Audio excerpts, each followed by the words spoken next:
When you're playing with an accompanist, don't count out loud in order to get started.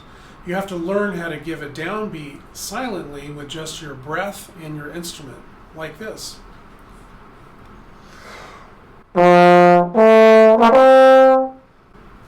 You don't need a lot of motion, but you do have to be clear. You need to breathe in time. That's what gives the accompanist the tempo.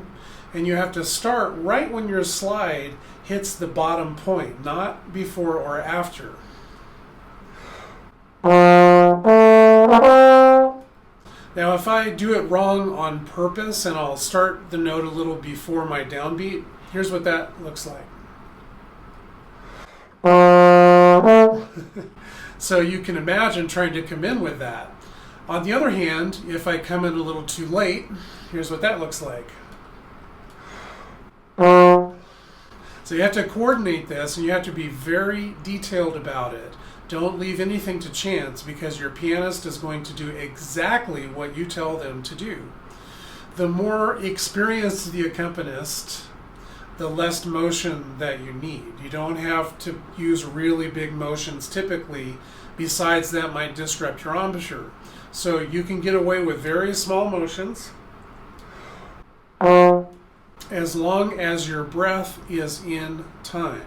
So you have to imagine that the piece has already started in a way, and that you're just joining a program that's already in progress. So before I start, I'm thinking to myself what the tempo is. And you can even count yourself off in your head silently.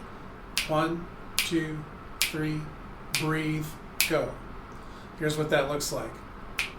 1, 2, 3.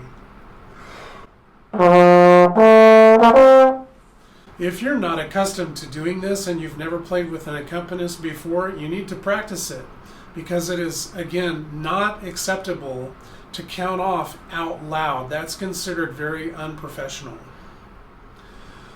When you're playing with an accompanist, you have to be the leader. If you're not accustomed to doing this, it takes some practice.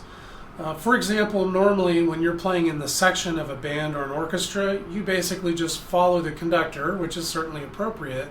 But when you're playing a solo, there is no conductor, so you are the conductor. I'll give you an example from the Schulich Sonata that I like to use a little rubato on, and you'll hear me speed up and slow down a little bit. Once again, a good accompanist will follow you, but you have to take charge.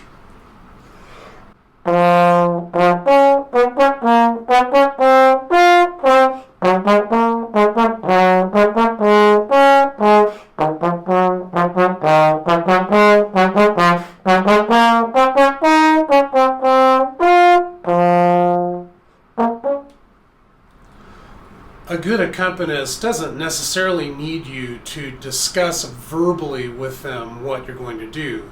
As I demonstrated with that phrase out of the Schulich, you can just play and use rubato, speed up, slow down, and if you're the leader and you're very clear in your musical intentions, then a good accompanist will follow along. And that's actually one of the great things about collaborating with another musician, is this sort of nonverbal communication.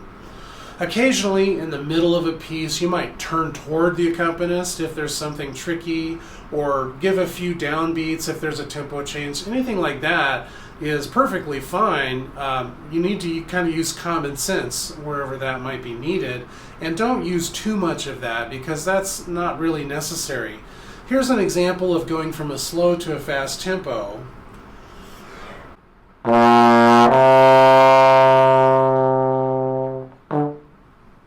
So as I'm holding that second note, I'm thinking about that new tempo, and I'm going to give my downbeat in the new time, in the new tempo, so the accompanist knows how fast I want to go.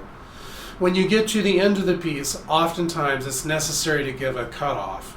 Here's the end of the Guillemot Morceau Symphonique to give you an example of how I would handle that.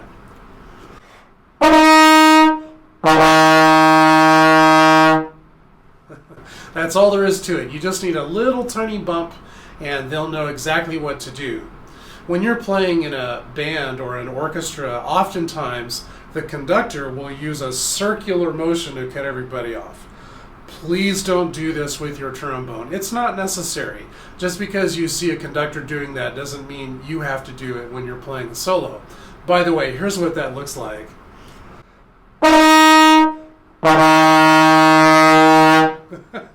I see it all the time, especially with younger students, because that's what they're accustomed to seeing. But it's disruptive to your embouchure. Besides, when the accompanist sees a circular motion, it's kind of hard to tell where the actual, cutoff should be. So you're better off just using a little up and down bump. Just be really clear, cut off the note when you give the bump. And don't do it before or after, like I talked about earlier. You need to be very precise in your motions and your coordination. In this case, the Morceau Symphonique ends on a long note that you hold out. You need to hold that note out full volume all the way to the end. Don't diminuendo, despite the fact that when the pianist hits the last note, the piano diminuendos naturally. So when a pianist is holding a chord, there's really no way that they can make it crescendo or hold it the same volume. So this is a good example of a case where you need to just be the leader and hold that note in spite of the fact that you're hearing the piano diminuendo. That's just the nature of playing with piano. So you have to learn these little anomalies of playing with piano as you go.